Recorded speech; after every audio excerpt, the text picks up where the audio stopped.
안녕하세요. 오늘은 냉해에 강한 다육이, 겨울에 강한 다육이 몇 가지를 소개해 드릴까 합니다. 기온이 많이 따뜻해졌는데 바람은 찬바람이 불어가지고 하우스에 비닐을 덮어두면 살짝 덥고 열어두면 추운 참 전형적인 늦가을 날씨라고 할 수 있습니다. 기온차가 많이 나기 시작하니까 다육이들이 예뻐지는 그런 계절이 왔는데요. 나이가 있는 다육이들 같은 경우는 더 고와지는 그런 얼굴을 보여주고 있고, 오늘은 그런 다육이 중에서도 겨울에 강한 다육이, 냉해에도 크게 스트레스를 받지 않으면서 키울 수 있는 다육이 몇 가지를 소개해 드릴까 합니다. 오늘 첫 번째 다육이 같은 경우는 알록달록 단풍이 들어가지고 가장 눈에 들어오는 쿨루이라는 그런 품종이고요. 이렇게 쿨루이 같이 잎이 통통하고 잎이 짧은 다육이들 같은 경우는 겨울에 아주 강한 그런 특징을 가지고 있습니다. 그래서 다육이를 처음 키우거나 식물에 관심이 있는 분들, 겨울에 베란다에서 예쁘게 단풍이 들어가는 그런 다육이를 구입하려고 생각 중인 분들한테는 제가 매년 소개해드리는 그런 품종 중에 하나라고 할 수 있습니다. 이 쿨루이 같은 경우는 성장이 그렇게 빠른 편은 아닌데, 라우렌제나 멀로와 같이 성장이 또 느린 거는 아닙니다. 그리고 이 쿨루이의 장점이 뭐냐면, 영상을 통해서 볼 수 있겠지만 이 자구가 많이 나오는 그런 품종이고요. 이 안쪽을 보면 적신군생도 아닌 자연군생이라고 말씀드릴 수 있습니다. 이렇듯 쿨루이 같은 경우는 자구가 많이 나오는 품종이기 때문에 풍성하게 키우고 싶은 분들한테 강력 추천드리는 그런 대표 품종이라고 할 수 있습니다. 두 번째는 뭐냐면, 역시나 잎이 통통한 잎이 두껍고 통통한, 잎이 짧은 후레뉴 금입니다. 후레뉴 금뿐만 아니라 후레뉴 자체가 겨울에 아주 강한 그런 성질을 가지고 있기 때문에 잎이 통통하고 오렌지빛으로 단풍이 들어가는 그런 다육이를 고른다 그러면 이 후레뉴 같은 경우도 꽤 괜찮은 그런 품종이라고 할 수 있습니다. 예전에는 이 후레뉴 금 자체가 워낙 비싸가지고 구입하기가 참 부담스러웠는데, 이제는 다육이 인기가 살짝 시들어가지고 마음에 드는 다육이도 적당한 가격에서 구입을 할 수 있기 때문에 아마 지금 시기에 다육이에 관심이 있는 분들 같은 경우는 천국이라고 할 수 있습니다. 이 두 품종 다 물을 그렇게 많이 주지 않아도 통통하게 예쁘게 키울 수 있는 그런 품종이기 때문에 겨울 베란다에서 식물이 냉해로 매해 무너졌다 그러면 오늘 두 가지 품종은 적극 추천드린다는 말씀을 드리고 싶습니다. 세 번째 다육이는 제가 매해 소개해드리는 파랑새입니다. 지금 얼굴을 보면 얘가 왜 파랑새일까라는 생각이 들 정도로 붉은 얼굴로 이렇게 단풍이 들어가고 있는 모습을 눈으로 볼 수 있죠.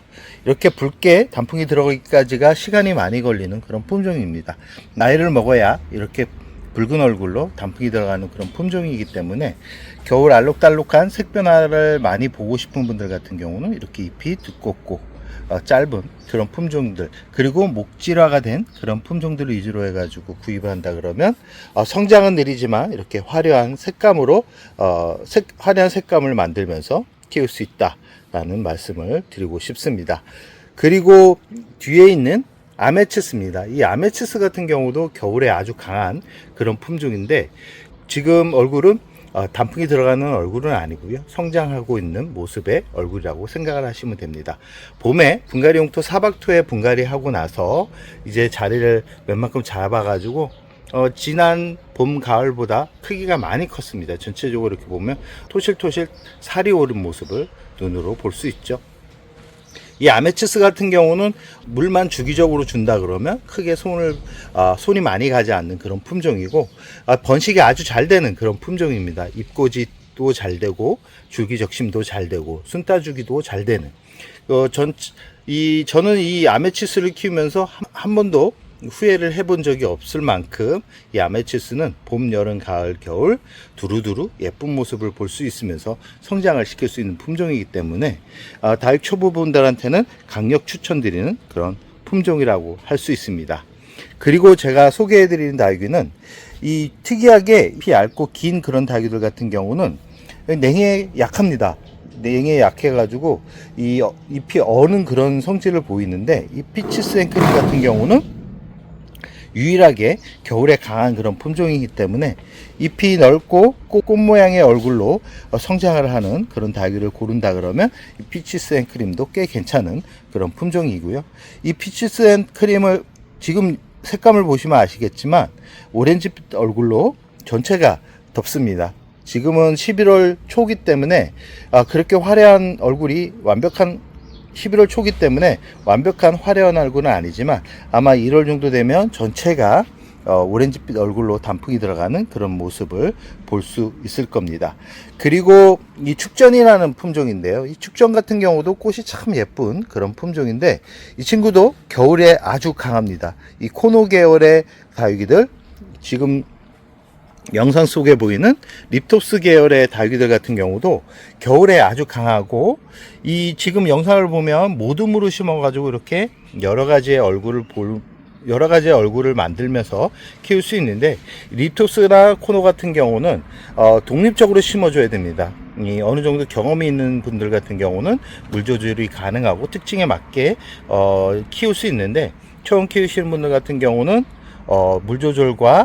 물 조절이 힘들어지기 때문에 이 개별적으로 얼굴 하나하나 심어주는 게 오히려 건강하게 예쁘게 키울 수 있는 방법이고요. 이 코노나 립토스 계열의 다육이들 같은 경우는 꽃이 참 예뻐가지고 제가 참 좋아하는 그런 품종이고, 겨울에 아주 강한 그런 성질을 가지고 있기 때문에 특징을 가지고 있기 때문에 이 겨울에 키우기가 아주 재밌는 그런 품종이고요. 이 파종이 잘 되는 그런 품종입니다. 지금 보시면 씨앗을 사가지고 이렇게 파종을 해가지고 성공한 모습을 눈으로 볼 수 있는데요. 정말 많이 성장을 했습니다. 이 뿌릴 때만 해도 아주 작아가지고 이 친구들이 살아남을 수 있을까? 여름을 힘들게 무더운 여름을 잘 견딜 수 있을까라는 생각을 했는데, 여름을 지나서 물주기, 가을에 이해를 줬는데 이렇게 또 건강하게 성장하고 있는 모습을 이렇게 눈으로 볼 수 있죠. 정말 좁쌀만큼 작습니다. 큰 게 한 2cm 정도 되니까 영상 속에는 크게 보일 수 있어도 아주 작은 크기를 가지고 있어도 여름을 날 정도로 참 생명력이 강한 그런 품종이라는 것을 눈으로 이렇게 또 볼 수 있습니다. 그래서 저 같은 경우는 립토스는 화려한 잎은 아니지만 1년 내내 스트레스 없이 키울 수 있는 그런 품종 중에 하나라는 것 때문에 많은 분들한테 매해 소개를 해드리는 겁니다. 그리고 나서 이 겨울에 정말 강한 다육이들이 어떤 다육이들이냐면 이 두들레아라는 품종입니다. 이 두들레아 같은 경우는 찬바람이 불어야 성장을 하는 그런 품종들이기 때문에 아마 겨울에 키우기가 아주 재밌는 그런 품종들일 겁니다. 이 영상 속에 보이는 품종은 눈꽃이라는 품종이고요. 하엽 정리를 하고 저면간수로 물을 주었고, 물을 준 지 한 달 정도 지나서 이렇게 만졌을 때 통통하고 날카롭습니다. 끝이 날카로워가지고 손을 대면 따끔할 정도의 그런 정도의 날카로움을 보이지만, 이 전체적으로 붉은 얼굴로 단풍이 들어가는 아주 화려한 이 두들레아라고 할 수 있습니다. 다른 다육이들 같은 경우는 단풍이 잘 들지 않는데 이 눈꽃만큼은 화려하게 단풍이 들기 때문에 알록달록한 붉은색 얼굴을 만들면서 키우고 싶은 분들 같은 경우는 이 눈꽃도 꽤 나름 괜찮은 품종이라고 말씀드릴 수 있습니다. 이 지금 알비플로라 같은 경우도 이 초록빛 그린 두들레아인데, 이 친구 같은 경우도 이 겨울에 아주 강한, 여름에 강한 그런 품종들이기 때문에 이 두들레아는 보통 여름을 힘들어 합니다. 그러나 이 알비플로라하고 아까 보여드렸던 눈꽃 같은 경우는 여름도 강하기 때문에 이 우리나라 계절에 특화되어 있는 두들레아라고 말씀드릴 수 있습니다. 끝으로 추천드리고 싶은 다육이는 이 춥스입니다. 이 춥스 같은 경우도 냉해에 아주 강하고 여름에도 강한 그런 품종이기 때문에 이 큰 색 변화가 없습니다. 그러나 나이가 들어가면서 전체가 붉어지는, 지금 춥스철화가 어떤 모습을 보이냐면 지금 11월 초인데도 이렇게 전체가 붉은 얼굴로 단풍이 들어가는 그런 품종이기 때문에 이 화려한 그리고 꽃 모양의 얼굴을 만들어가면서 성장하고 있는 다육이를 고르고 싶다 그러면 이 춥스도 꽤 나름 괜찮은 품종이라고 할 수 있습니다. 오늘은 겨울에 강한 다육이, 냉해에 강한 다육이 몇 가지를 소개해 드렸는데요. 전체적으로 다육이들이 겨울에 강합니다. 이 냉해, 여름보다는 겨울이 키우기가 쉬운데, 이 보통 잎이 짧고 통통한 다육이들이 겨울에 강합니다. 이 바닐라비스 같은 경우도 겨울에 아주 강한 그런 품종이고, 이 샴페인 같은 경우도 겨울에 아주 잘 자라는 그런 품종인데, 그래도 색이 화려하고 그 다음 여름을 걱정한다 그러면 오늘 소개해드린 다육이 위주로 해가지고 비슷한 모양을 구입해가지고 키운다 그래도 아마 예쁘게 키울 수 있을 거라고 자신있게 말씀드릴 수 있습니다. 그럼 오늘의 영상을 여기서 마무리할까 합니다.